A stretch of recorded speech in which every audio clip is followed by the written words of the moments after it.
Okay.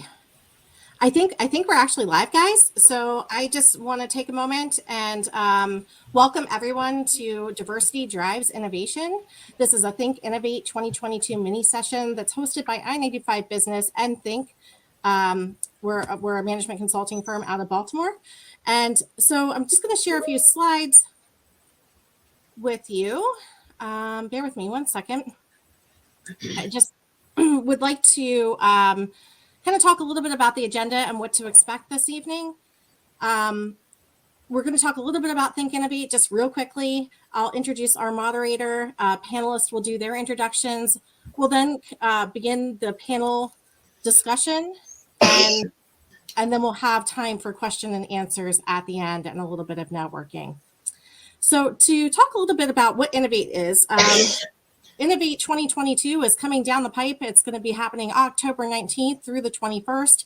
It's a technology and operations innovation conference that will be happening in Owings Mills, Maryland. If you'd like to visit our website, you can even check out or ask the experts. Currently we have Bill Atkinson from Atkinson Strategic Communications and Greg Stone from Whiteford, Taylor & Preston as our legal expert, and the experts are growing each day. So you can get a free consultation from either of those guys, and they'll be happy to help you out with your needs. Want to also thank all of our sponsors for supporting this event and all the events that we do throughout the year. Just want to give them a great big shout out. All right, so I'm going to go back to camera here just for a second. Vicki Franz is from I-95 Business Magazine. She's the publisher and the founder of that magazine. An amazing lady. We love her lots around here. And we're so pleased to have her here this evening to talk about this very important topic. So with that, without further ado, I'm going to go ahead and turn it over to Vicki. And I'm going to pop myself off camera. Thanks, Laura. Thanks for setting this up. Think is always innovating. It's what their business model is built on, and they're able to solve problems through innovation. So we're super excited to be involved with this. When Laura reached out and told me that she was doing it, I was excited because I-95 is working on a DEI initiative that we're going to roll out this fall, and we're calling it Disruption. Because it's one thing to have a statement of inclusion, diversity, and equity, but it's another thing to incorporate it into a business model. And so that's what we're going to focus on in the fall. And we're going to focus it on the language of business, which is ROI, building culture, and earning profits. And so I'll be able to share more information with you about that, but you can see why I was excited to be involved in this program that Laura came up with. So I-95 has been publishing for 12 years, and we publish bi-monthly, and we're a multi-platform publisher. So you can find us on any channel that you get your news on, and we accept, we accept your request to get our emails or to get our magazine.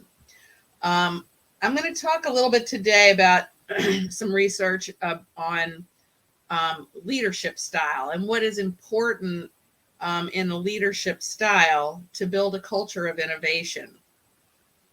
And that is the key component in building any organization, as we all know. So before we get into that, I'm going to ask Jamie McDonald from Upsurge to introduce herself. She's got a lot of really cool things going on and is a new energy in the city. Jamie? Well, I think I'm probably old energy, but in a new role. We'll take that. Thanks for that, Vicki, and looking forward to the conversation. I'm Jamie McDonald. I'm the CEO of Upsurge Baltimore. We are both an investment fund and an economic engine for Baltimore, focused on building the tech and scale economy in Baltimore. but we're doing it around a very unique vision, which is a phrase that we coined called Equitech. We're working on building Baltimore to be the world's first Equitech city, which is it's taking a very holistic approach to what it means to build a tech city. So rather than exclusively focusing on, startups and venture capital, we also think about a tech economy as building pathways into tech for Baltimoreans who seek them, and thinking about the ways in which technology can actually drive equity in cities by reducing the cost of poverty, by increasing access to innovation. And we don't think of DEI as sort of like a checkbox. It is very much just inherent in the work that we're doing. And so I look forward to the conversation. Thank you. Yay. And I'd like to hear now from Kimberly Prescott. She is the president, CEO of her own HR company. Kimberly, please tell us about yourself. Yes, hi. I am Kimberly Prescott, president of Prescott HR. We are an outsourced human resources firm, which is not staffing or recruiting. We don't do either one of those. We are the actual HR department for small to mid-sized companies. And for me, we advise clients on how to ensure that their people strategy is aligned with their business strategy. And many times we have clients that want to have DEI initiatives, want to understand more what DEI is. And so we have to advise them on the fact that DEI is, not just a training, but it's really how you do things in your organization from the very first interaction that you have with someone and every activity that you do with them throughout the life cycle. So we really help to make sure that we have those things in place. And ironically, I didn't even think about the timing, but I have a podcast, and the podcast episode for this month came out yesterday, and it is about diversity. So the timing was pretty fortuitous. Thank you. Yes, I loved that topic because it's right in line with what I'm talking about too. And so now we have Mary Louise Ross. Thank you so much for getting on the call here, Mary Louise from JMT. Please introduce yourself. Thank you. Thanks, Vicki. And sorry for the technology snafus. Technology is there to test us. So my name is Mary Louise Ross, and I work for JMT, who is an engineering firm out of Hunt Valley. I do various things there. I do project management, I do quality management, I do a lot of governance, PMO type work now. And I am also on the steering committee for the business resource group for women. So we have various business resource groups in JMT, and I'm quite heavily involved in the one that's called WIN, Women Influence Network. So I'm excited to be here. Great. Thank you. Welcome. So as I was saying, we're going to talk about innovation and and some of the key things that are required to build an innovative environment. And based on research, we know that leadership style is really one of the key elements in that. So I was hoping that Jamie, if you would start, describe what you think is a key leadership skill that one needs to create an innovative workplace. Well, I mean, I think that there's probably not one answer to that, like a single leadership skill that one needs. I think that I would maybe define it a little bit more broadly, which is to take a step back from what the individual leader can do in his or her context to really think about what is the culture that you're trying to establish more broadly across your company or your organization. I think it really starts at, at the executive level broadly. Again, the tone is certainly set by the CEO, but broadly, I think at the executive level, the nature of the way that that folks across a company or institution are included in decision-making and feedback loops, the the culture of welcome of diverse opinions. I mean, starting right at the beginning, just in terms of the nature of the way job descriptions are written and where you hire and where you recruit and how you articulate, the sort of the nature of the culture that you want to invite somebody to apply to a job for. I think it really happens at each step along the way. And it's a little bit hard to disaggregate just a piece of either a leadership style or of a work process and say, like, that's the magic bullet. If you just do this one thing, you're going to build an inclusive culture. So I think it's an entire sort of cultural framework that successful inclusive organizations deploy. Yeah, I would agree with that. I think I was imagining more of what you described, which is being inclusive and having dialogue. And so those are really key. Mary Louise, what do you think? What role does diversity play in the innovation strategy at JMT? How would you describe that? So before I go there, we know that there's good solid evidence that diverse teams are more effective.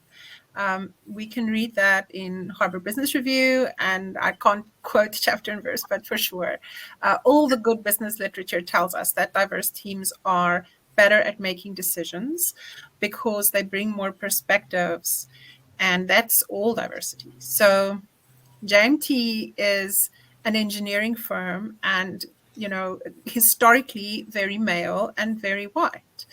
But as we grow and as we find that we are competing in a market where, other skills are important, the realization is very strong that that's not going to get us the growth targets that we need. And we have to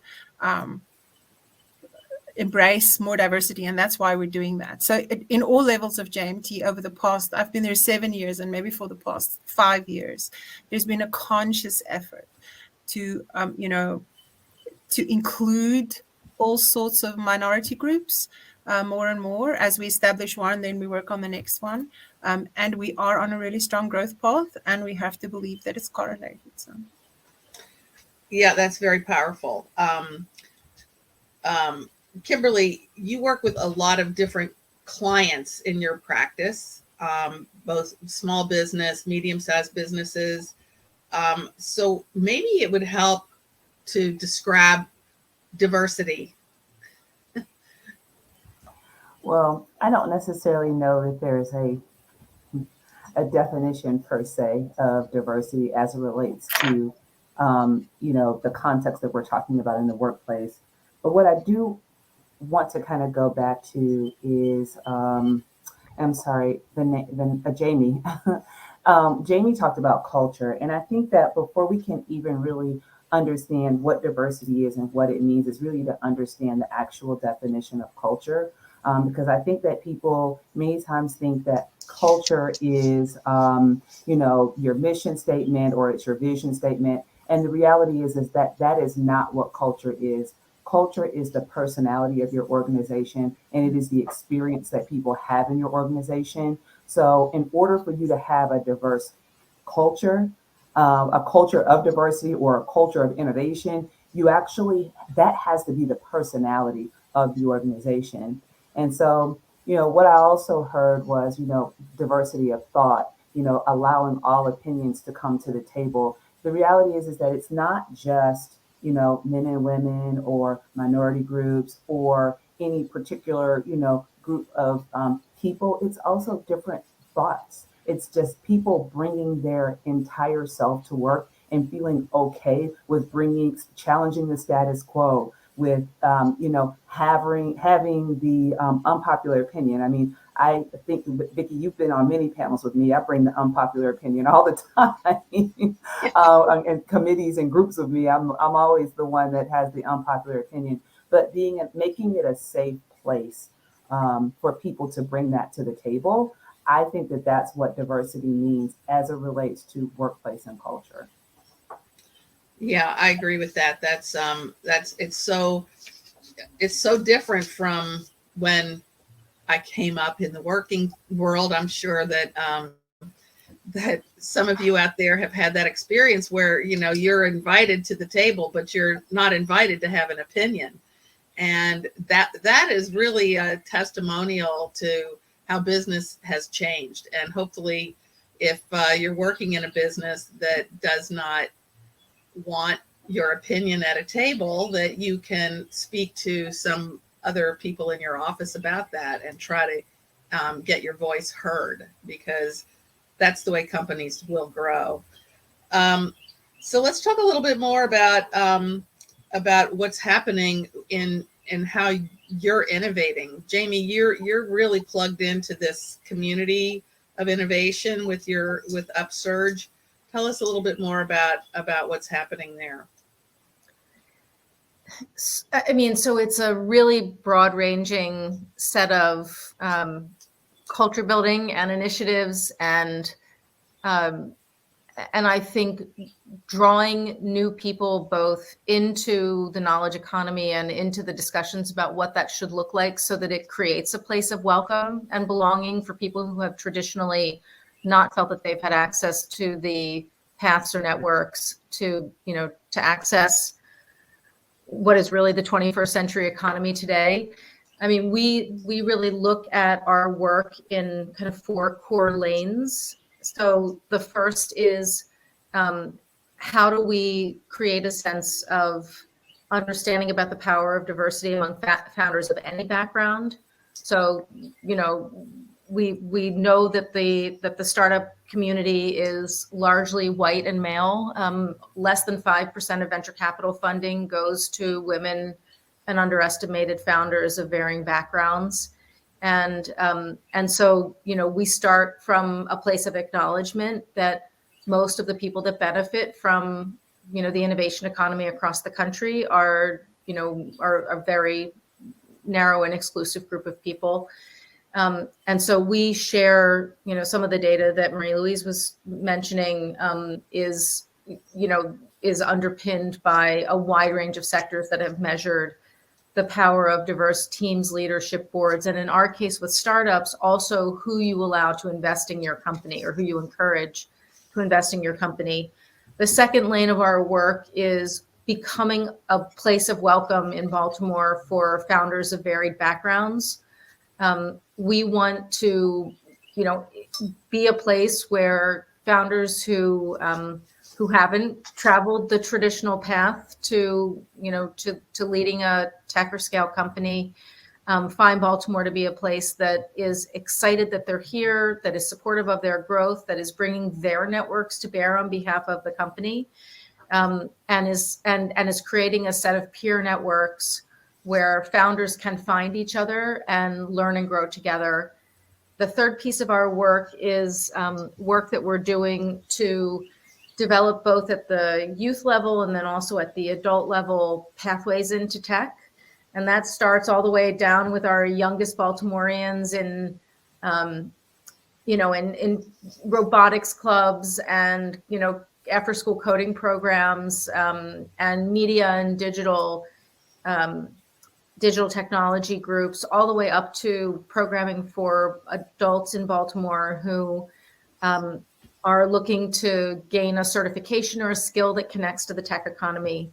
And then the final thing I mentioned a moment ago is that we actually, you know, we really believe that technology itself can play a role in driving equity. And so as an example, one of the companies in Baltimore that we support is a company called EQL Finance, and EQL has created a company that's focused on no interest small dollar loans for people in an urgent situation.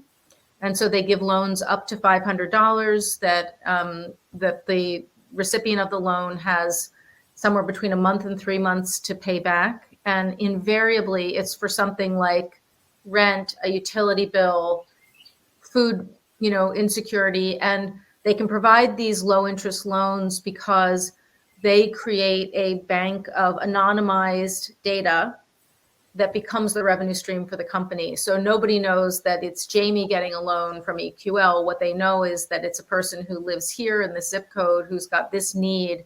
and it helps people to understand kind of what this huge base of Americans looks like, who's taking advantage of this service. And so it's an example of where technology can actually play a role in supporting somebody in an urgent situation. And we think that there needs a lot more attention to the kinds of technologies that can allow people, we call it prosper in place, like be able to actually create a more secure living situation for themselves and their families, because they have access to, the technologies of the future. It's fascinating. Mary Louise, tell us how your what your company and what your experience has been in attracting or improving the message of diversity at your company.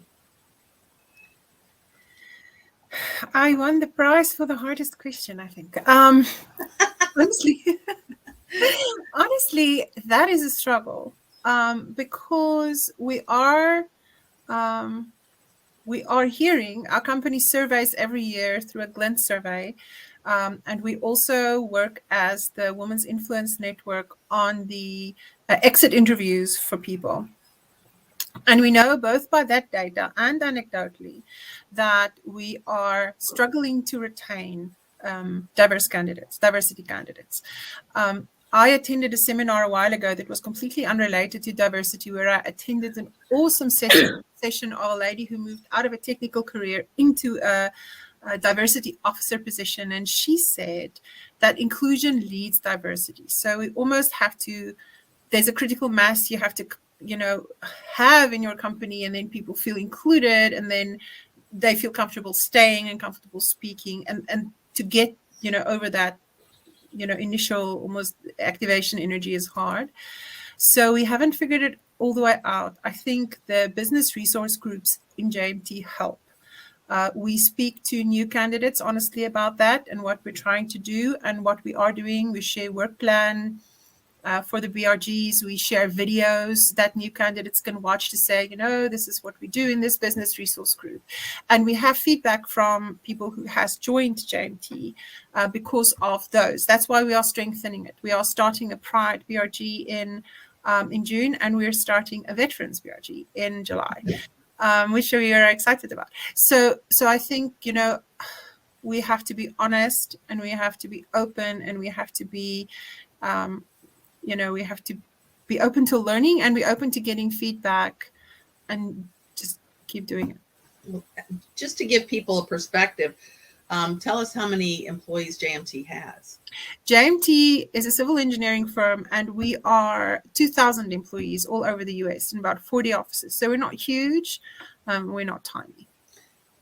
Oh, you're pretty huge for most of us.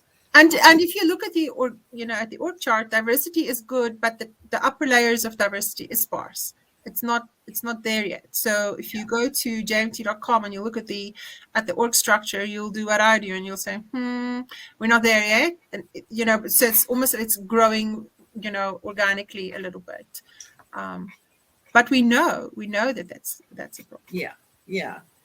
Well, everybody on the panel has such a different background and a different perspective because of your work experience. Kimberly, I had a question for you. When you're advising companies and helping them to hire, what kind of guidelines do you provide them to make sure that they are being inclusive and diverse in their candidate pool? Yeah, I mean, we don't necessarily drive recruitment strategy with our clients, so that's not necessarily something that we focus on. But again, what I would say is that, and what we try to help people understand is that there's not just one point in time that you start diversity initiatives. So it's how your job postings are written. It's where are you posting them? It's who's on the interview panel. It's who is how are you onboarding them, and who's involved in the onboarding process? Did you provide them with a partner when they came in during the onboarding process. Do they have an advocate in the organization? I own my own business now, but I work for a very large organization, multi-billion-dollar company. And, I was, pretty high on the totem pole there. But I will absolutely tell you that, when it comes to having an advocate in the organization, that is the most critical thing possible for a person.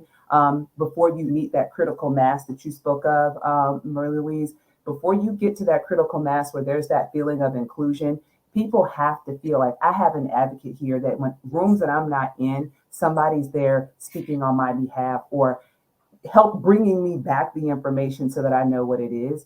So I think that as it relates to, how do we advise in hiring, I would say, making sure not just that you're going to places where you can find diverse people, but making sure that you are creating every touch point along the way to help people feel included. Because again, to Marie Louise's point, diversity is the very beginning. And honestly, that is the lowest bar that you can actually, it's very easy to do. You can go get diverse people, but how do you make the organization create equity and inclusion? That's the hard part. So I think that that's part of the conversation that really needs to be had as well, is how do we then bring those people in and help them feel like they're a part of it? And what does that look like? And that many times requires organizations to have to do the hard work of looking internally and telling the very painful truth around where they are right now. And some organizations are fine doing that, but a lot of organizations are not fine doing that. They're not fine saying, well, because where I worked, I can tell you pretty much 95% of the people there were white men. They at any moment would have on brown shoes, khaki pants, and a blue button-down shirt, easily, right? And so at the end of the day, how do you feel included in that environment? And what do you do as an organization to say, this is who we are, and that's fine. And yes, we can go get a whole bunch of diverse people, but then what? And that's the work that really needs to be done in the workplace. Yeah, it's that point where it becomes intentional that things start to change. And it's I think even harder in large firms. Jamie, you've had experience working in a lot of places. Maybe you can share some examples of how you've seen some of these processes work in other companies and been involved in affecting a change. I mean, I started my career in investment banking as a young woman in the late 80s. And so I lived on the other side of before anybody was even talking about diversity as a thing.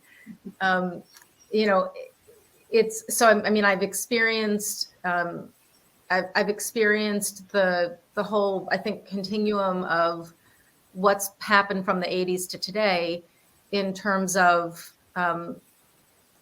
first recognition and then sort of grudging attempts to try to do things differently, to putting language around it, which I think is, really, if we think about, again, I hate like frames that feel like checkboxes like DEI, but it is the language that we have right now to talk about what, some set of standards that we hope that companies begin to adopt. I can't say that I have seen a particularly successful strategy. That's why I keep going back to this concept of culture. I think that when you have an inclusive culture, sometimes it's hard to put language around, but it when you see it. There's an authenticity about it that is, one, genuinely attempting to continually evolve its approaches and I think authentically acknowledging when you find that something that you're doing is not actually promoting, an inclusive culture. I actually had an interesting email exchange just yesterday. We have a couple of job postings, and and our job postings don't include salary ranges on them. And there was no thought about this being either an inclusive or not inclusive strategy. It's just been the practice that, I've grown up with, and it's what we're used to. And one of our close partners sent me a really thoughtful email saying, have you ever considered that by not including salary ranges, it can promote at least a perception that you want to be able to pick and choose who you offer what salary to, because you're not including it. And secondly, that you can waste people's time if they feel like they're either over or underqualified for a job and the salary is a benchmark for that. But it was a whole interesting conversation about what salary transparency can actually mean in terms of building an inclusive culture. And, I was so appreciative of that perspective. And, and we're really thoughtful about where we recruit, and then the nature of the way that we interview and onboard people. A lot of the things that Kimberly was talking about, I've never thought about that issue of salary transparency in that context. And it just was a really interesting conversation. And, and I went to my team and I said, we should be thinking about this. What does this mean for us? How do we want to build that or not build that in? And if we choose not to, what is our rationale? Why do we choose one way or another? But we had a conversation with the whole team. We do a daily stand-up. We're really small. JMT couldn't do this, but we have a team of 6 people, and we talked about it as one of the conversations on our daily stand-up today, right? So yeah. I think it's that sense of ownership on the good and the bad, when you appreciate when you feel like you are doing things well, but also acknowledge authentically when you're not. It's great that we can admit that we might have misread something. I'm always excited when I, someone shares that kind of thought with me as well. That where you were going down one way and you realize maybe that wasn't the best way to go. Well, or we default to the way things have always been done without necessarily being intentional about examining things we've done for a long time. And right. I think there's a strong case to be made for examining anything that you say, we're doing that because it's what we've always done. That's probably worth examining. Well, we should talk about that some more. What are some other good examples of that? Kimberly, I think you're down there chuckling a little bit. You've got a few on your mind, on the plate, right? A few on the list.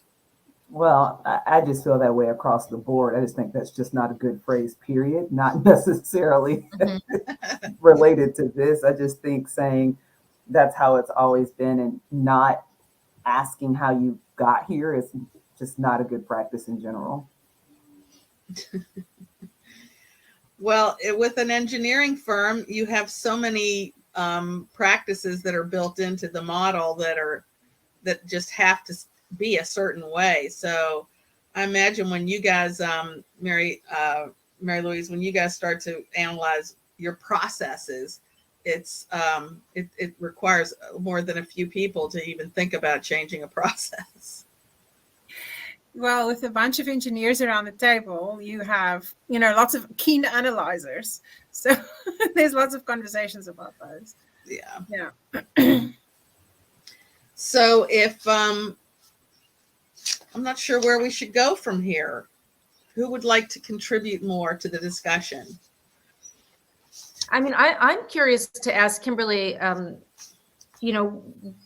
that conversation today, is probably something that is happening on a range of different topics across all kinds of organizations. What do you see from where you sit are some of those other kind of common practices that people don't realize can potentially contribute to a culture that is not advancing their goals around inclusiveness? Yeah, I think interestingly, states are starting to take up that issue. So, pay transparency is something that Annapolis has tackled. And then in addition to that, most recently, education requirements. So, whether or not you really have to have a degree to do that, because, it does have a disproportionate impact on certain individuals who either couldn't afford to go to school or had to choose to work versus going to school and had to go to school over a longer period of time. So I think that those two are probably the top things as it relates to, bringing people into the organization to begin with, which again is kind of the floor as it relates to starting the DEI initiative, because, those are things that could definitely make your pool a lot smaller. Yeah.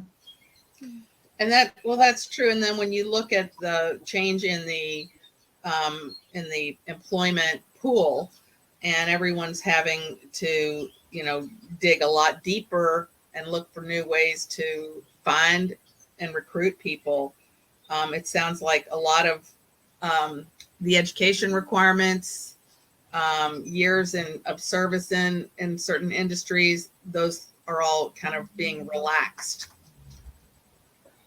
Yeah, and I'll also say, I think when we go back to how job postings are written, I think sometimes we put language in there that we don't intend to put in there, specifically around the level of education. We'll say, junior or years of experience. And sometimes we're not specific around the fact that we mean years of experience doing that thing. Because there are people who are now, particularly right now, have decided, I want to do something completely different. I don't want to do the thing that I was doing before. So I really do have 1 to 2 years experience in this new thing. And I think that sometimes when we write our postings, because there are some people who actually read them before they apply, although by all the junk applications we get, it does not appear that way. But if someone's actually reading it and applying based on the qualifications, they're going to say, oh, they want someone who's junior, who has 1 to 2 years of experience, period. So they're thinking they want someone younger or someone who has less work experience, which is not necessarily the case. So I think it's also about being clear about, that we value people with prior experience and more seasoned individuals. We're looking for someone who has 1 to 2 years of experience with this particular skill, so that you can then, because when we think about diversity, again, it's not just, race or sex, it's also age. We can get new perspectives and different people of different age groups in these roles as well. Yeah. Well, we certainly have a lot of generations in the workforce pool these days. Yeah, and we do an age analysis. So, we have an idea at our firm, what our age, spread is. And there are certain groups that are a little bit heavier, and that is part of our recruitment strategy, because there's a lot of things that go together with that. Diversity is one thing, but it's also, salary ranges. If a person has been at an organization for a longer time, inevitably they're more, they're higher priced. And we really do that as part of our strategies to look at, where we should go next, and to make sure that the balance in the firm is correct for long-term growth. So we actually look at that.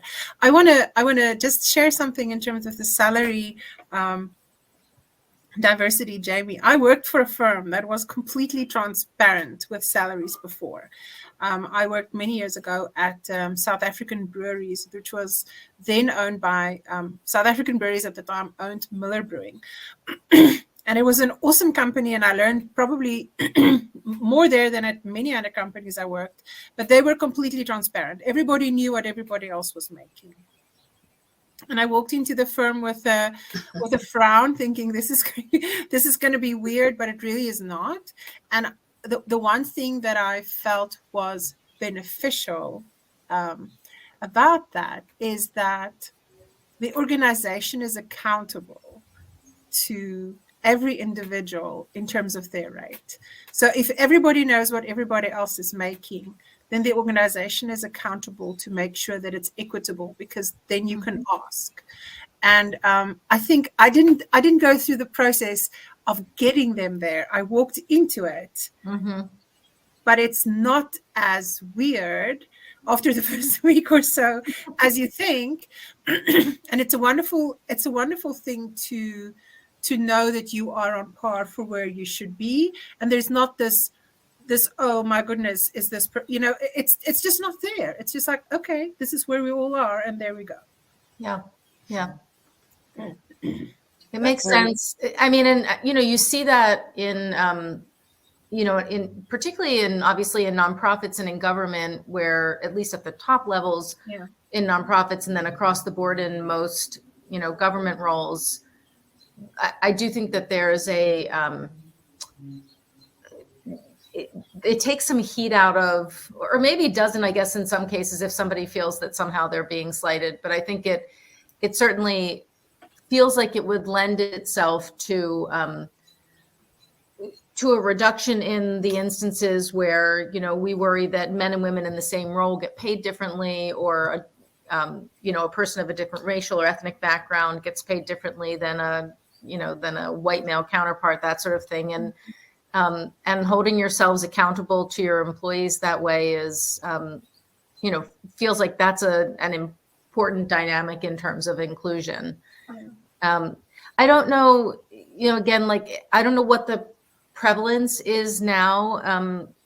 Kimberly, is that something that you're increasingly seeing across the board in companies that you work with, where this sort of notion of transparency, not just in job descriptions, but actually in the workplace, is that a growing area of interest? And are you seeing more companies doing that?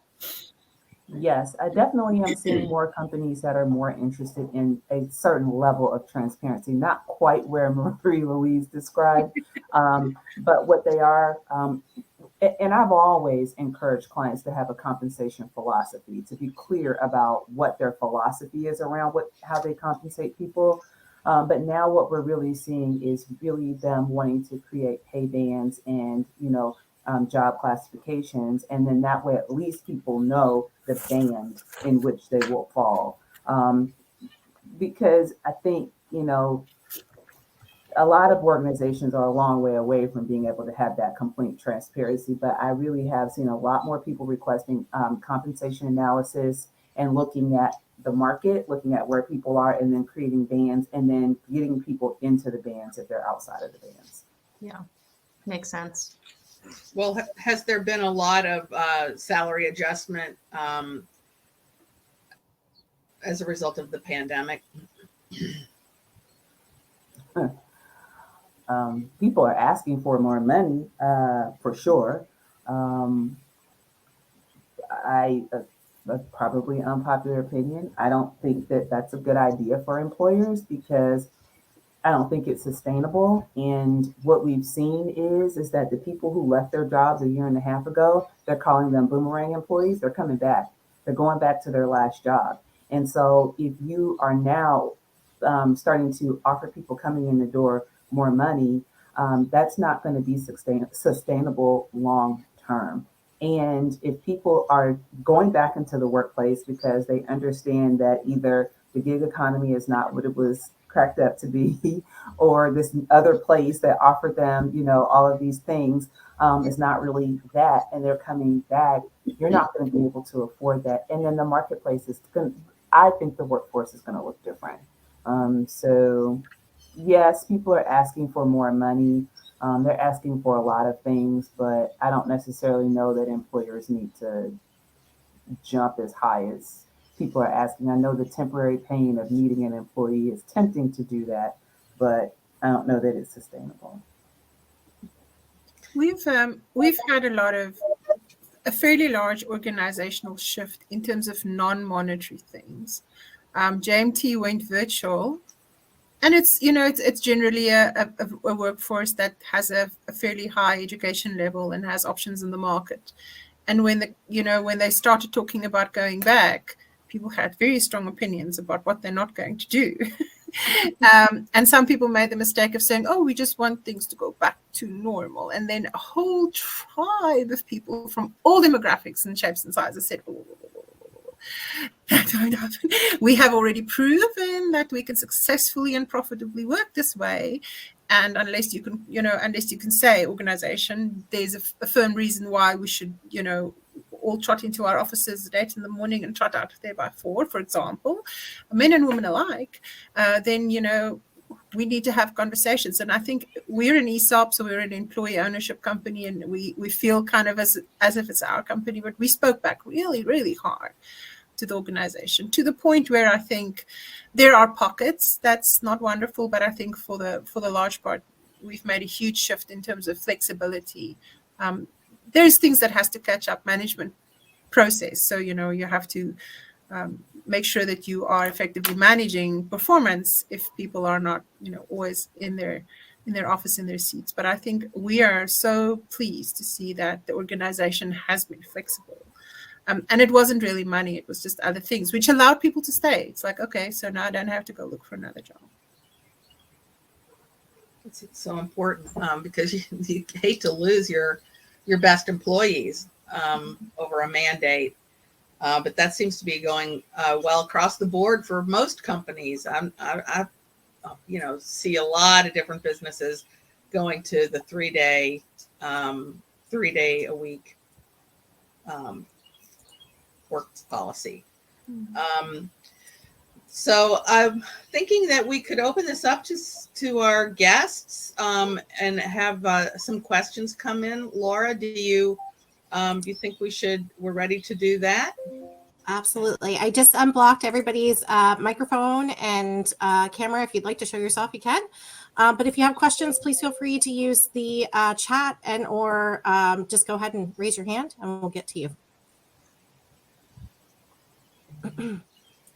So while we're waiting for everybody to get together, Jamie, in terms of the types of clients that you have in your portfolios, are you seeing any movement in diversity?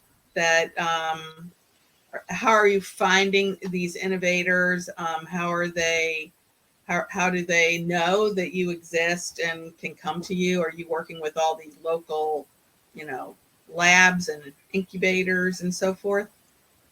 Yeah, I mean, we yes, on all of those fronts, we're sort of leveraging our megaphone as a group of folks who are reasonably well connected across Baltimore. And we've been fortunate. I mean, I've spent a chunk of my career advising companies on how to think more like movement builders. So to think about community versus customers. And we've deployed a lot of those techniques in the way that we've grown since we've launched. So we really count on our community itself to be spreading the word about the work, the value of getting involved in the community, whether it's working directly with us, which is not always the answer, or whether it's finding a peer, being part of a meetup or a social group, reaching out to a network of experts that we've put together to really start to underpin the knowledge and expertise in the ecosystem. And then I would say in terms of diverse founders and a diverse tech workforce, that's where we've been much more intentional. So we've been working actively, particularly one of my colleagues whose day-to-day job is to do this outreach. We work with large ecosystem networks across the country to tell the story about what's happening in Baltimore. We also have 2 national accelerators that we've brought to Baltimore, and they are both focused on a broad and diverse group of founders and having them come and spend significant time in Baltimore so they can see what it's like to experience our ecosystem and our tech community. And then we really encourage people to, if they have an experience that somebody else can learn from, we're very deliberate about asking people to share their own experiences. And it's amazing sometimes how far you can sort of proliferate a message if you just ask people to talk about what they have, what's going on. So, so we're finding we're just a year old now, and we've got a lot of momentum and traction, but we are fortunate that we're sitting in the midst of 300 startups in Baltimore who are all at some stage of, of progress in their own journeys. And so we've got a strong base of partners to grow with. And in some ways, people were very ready for, for a sort of an organization to put some structure around the tech ecosystem here. But the truth is they've been building it, and I was in my prior roles, been building it for a long time. And now it's sort of all coalescing around this bigger Equitech vision, and people want to be part of something bigger. So, so we're finding that's a big part of it as well. We have a question from the audience. When you consider compensation practices that support diversity and inclusion, what best practices do you recommend in addition to pay transparency practices? What pitfalls should be avoided? I mean, this is probably one better for Kim than for me.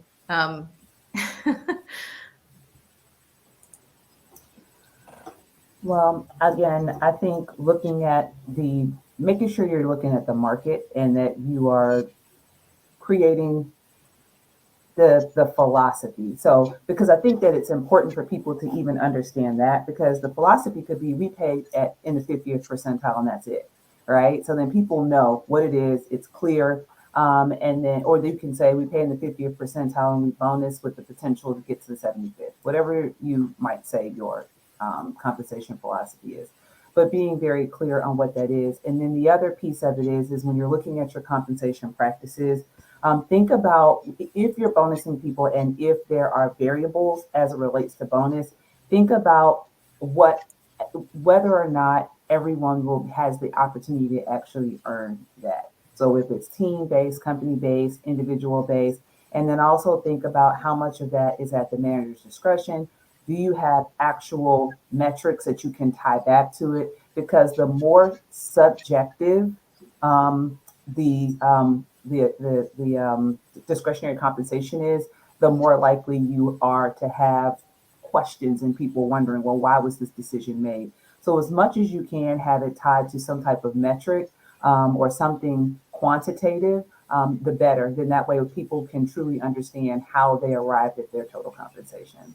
And I would add one small thing to that, Kimberly, not to the technical aspect of it, but I think that companies that don't think employees figure out what each other make are kidding themselves. It's one way or another. It's just people do figure it out. And so I think that I love the concept of, of a philosophy and a rationale for the way that you choose to approach compensation so that, you can justify a decision if it is questioned. It makes a ton of sense. And for those of you that are like, well, I'll just tell people not to talk about it. You can't do Right. that. That's my HR hat. You can't tell people not to talk about salary. It used to be illegal, wasn't it, Kim? To talk about salary? Yeah. I don't know. That was before my time. I've been doing HR for about 23 years, and you hadn't been able to tell people not to do that the whole time. Yeah. Well, the other side of that is that, if you have a union environment, everybody knows what they're paid. So we have another question from the audience. What advice, suggestions would you give staff about how to support diversity, allowing people to bring their whole self to the workplace? That's a tough one. Mary Louise, you've got, you know how to answer that one. I think I'm a proponent of honest conversations and of listening well. You may have noticed that I have a strange accent. So I hail from South Africa, and I was a part of the end of the apartheid era in South Africa, where the country had huge change in the workforce. I was there when it was, I started working at the end of just about the 94 was when the democratic government was voted in, and I started working in 92. So conversations is the thing. I think people have to be real and honest and respectful, and they have to have conversations and they have to listen. And you have to have conversations about difficult stuff. And so I think that's the one thing. And the other thing that I think is so important is advocacy, because if you are in an organization where there is a smaller group of any specific demographic, and let's say you're one of 2 women in the organization or 2 African American people at a certain level, it's impossible to expect those people to be in the job, be in a minority, succeed and advocate. It's just not possible. We need to advocate for others. If we have a smaller group in the organization, we simply cannot expect them to advocate for themselves, because we're going to snuff them out. So what's one of the things that we are making sure in our business resource groups, and we're not getting this as right as I hope we're learning, is we have 2 sponsors, and one is in the demographic and one is not in the demographic. And it's important to have people advocate. So you, as a person who is a white male, can help by advocating for others and making sure that you notice and help and support. And what is the arc on that kind of a change? That's, pretty amazing what you just said. Is that a couple of years? Is that 5 years? Is it ever done? I was going to say a generation, maybe. I'm not sure. We're not there, but I think the conversation. I can remember I was at the conference for Society of Women Engineers, where a gentleman came and he spoke to the women engineers, and he marched his 4 daughters up on the stage, and he said, "You're going to wonder why I'm here and why I think I have something to say to you ladies, and this is why." And here they came. So he made sure that people understood why this was important to him and why he was an advocate. So I don't know, we just have to keep doing it.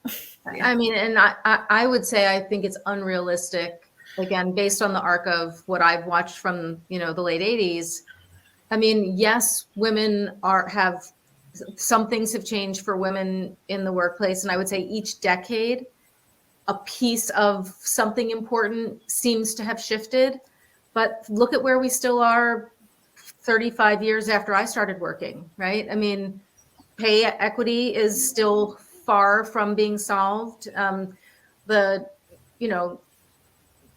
harassment, the sort of the minimization of women's opinions in many settings, I mean, is still a real issue. And women's equality in the workplace has been being argued for, how many years now? So I think if you take groups that have had less of a voice,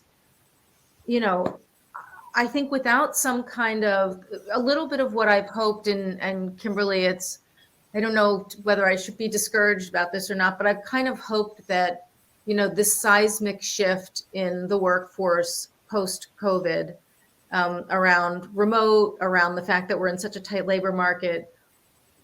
What my hope was that this could be, sometimes there are dislocations in history that cause really significant change. And perhaps this is a moment when we'll take some big leaps forward. But I wish I could be more optimistic, but I've been watching, just again, using that one example of women in the workplace, as a woman who's 58 years old, like I feel like, yes, things are different, but they're nowhere near where they need to be.